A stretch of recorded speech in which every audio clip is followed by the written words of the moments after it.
Hello everyone, I am Sunil Kumar. Welcome to our YouTube channel Study Point RC. Today we will learn about subject and predicate. तो आज हम subject और predicate जो sentence के एक महत्वपूर्ण part होते हैं उनके बारे में सीखेंगे. What is subject? सर्वप्रथम हम देखते हैं कि सब्जेक्ट का अर्थ क्या होता है. तो सब्जेक्ट को अगर हम हिंदी के अंदर देखें तो सब्जेक्ट को विषय कहा जाता है. सब्जेक्ट यानी विषय. अब हम देखें कि विषय यानी जिसके बारे में चर्चा की जाती है. जैसे कि एग्जाम्पल के रूप में हम देखें तो क्लासरूम के अंदर जब एक टीचर अंग्रेजी विषय का आता है तो वह 40 या 50 मिनट अंग्रेजी विषय के बारे में चर्चा करता है. तो हमारे ब्लैक बोर्ड के ऊपर सब्जेक्ट है, वहां पर लिखा होता है इंग्लिश. इसी प्रकार जब कोई मैथ का अध्यापक आता है तो वो अपने पीरियड के अंदर मैथ यानी गणित विषय के बारे में चर्चा करता है तो हमारे ब्लैक बोर्ड के ऊपर लिखा होता है सब्जेक्ट मैथ.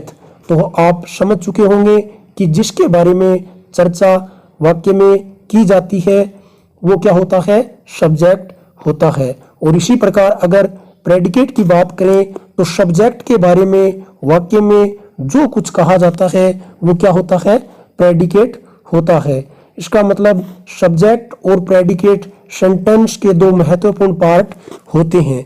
सब्जेक्ट का अर्थ है कि वाक्य में जिसके बारे में जो कुछ कहा जाता है उसे सब्जेक्ट कहते हैं, और प्रेडिकेट सब्जेक्ट के बारे में वाक्य में क्या कहा जाता है उसकी डिटेल प्रेडिकेट देता है. यानी सब्जेक्ट के बाद जो बचा हुआ भाग होता है वो प्रेडिकेट के अंदर आता है. नॉर्मली इस प्रकार से हमें समझना है.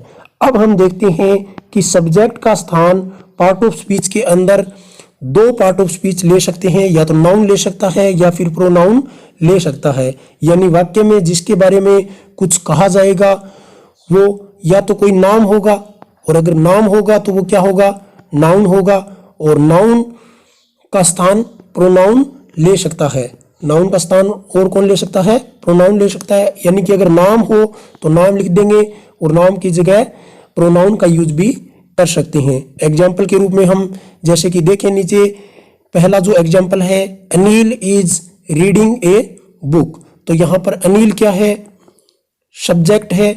किसके बारे में चर्चा की जा रही है, यहाँ पर अनिल के बारे में. तो अनिल यहाँ पर सब्जेक्ट है और बचा हुआ जो पार्ट है वो क्या है, प्रेडिकेट है. तो Anil is reading a book. तो अनिल यहाँ पर सब्जेक्ट है और बचा हुआ पार्ट क्या है, प्रेडिकेट है. इसी प्रकार दूसरे वाक्य में देखें कि he is reading A novel. पहले वाक्य के अंदर अनिल लिखा हुआ था, वहीं पर इस वाक्य में लिखा हुआ है ही. यानी यहाँ पर नाउन का यूज हुआ और यहाँ पर किसका यूज हुआ, प्रोनाउन का यूज हुआ है. तो he is reading A novel. तो ही यहाँ पर क्या है, सब्जेक्ट है जो प्रोनाउन के रूप में कार्य कर रहा है. इज रीडिंग ए नोवेल, ये जो बचा हुआ भाग है वो क्या है, प्रेडिकेट है. इसी प्रकार तीसरे वाक्य के अंदर हम देखें दे आर प्लेइंग. तो दे जो प्रोनाउन के रूप में सब्जेक्ट यहाँ पर यूज हुआ है तो वो सब्जेक्ट है, और आर प्लेइंग बचा हुआ जो भाग है वो क्या है, प्रेडिकेट है. इसी प्रकार एक वाक्य और देखें, स्टूडेंट्स आर प्लेइंग क्रिकेट. तो स्टूडेंट्स यहाँ पर क्या है, सब्जेक्ट है, और बचा हुआ भाग है वो क्या है, प्रेडिकेट है. तो हमें नॉर्मली जो 10th 11th 6 to 10th के अंदर इस प्रकार के क्वेश्चन पूछे जाते हैं कि सब्जेक्ट और प्रेडिकेट क्या है. तो हमें इस प्रकार से ध्यान रखना है. इसी प्रकार आपको एक महत्वपूर्ण एग्जाम की दृष्टि से ध्यान और रखना है कि कुछ जो सेंटेंसेज होते हैं वो हेयर या देयर से स्टार्ट होते हैं.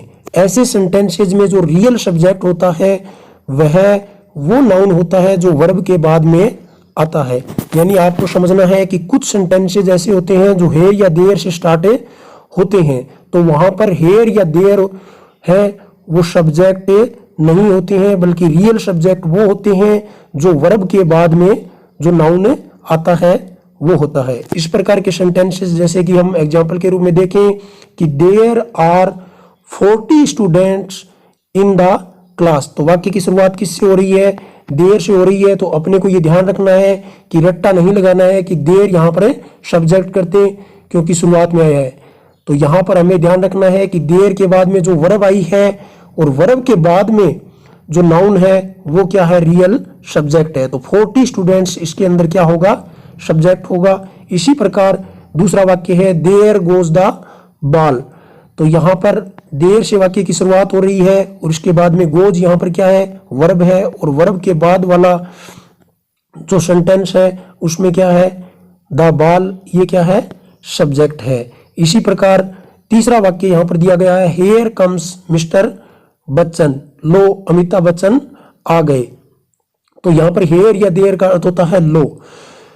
तो यहां पर हेयर, हेयर के बाद में वर्ब आई है कम्स, और कम्स के बाद में यानी वर्ब के बाद वाला जो पार्ट है वो क्या है, सब्जेक्ट है।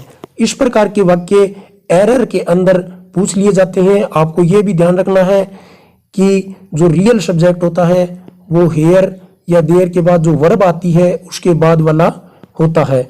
अगर आपको वीडियो पसंद आई हो तो वीडियो को लाइक, शेयर और सब्सक्राइब जरूर करें और कमेंट बॉक्स में वीडियो के बारे में जरूर लिखें। Thank you.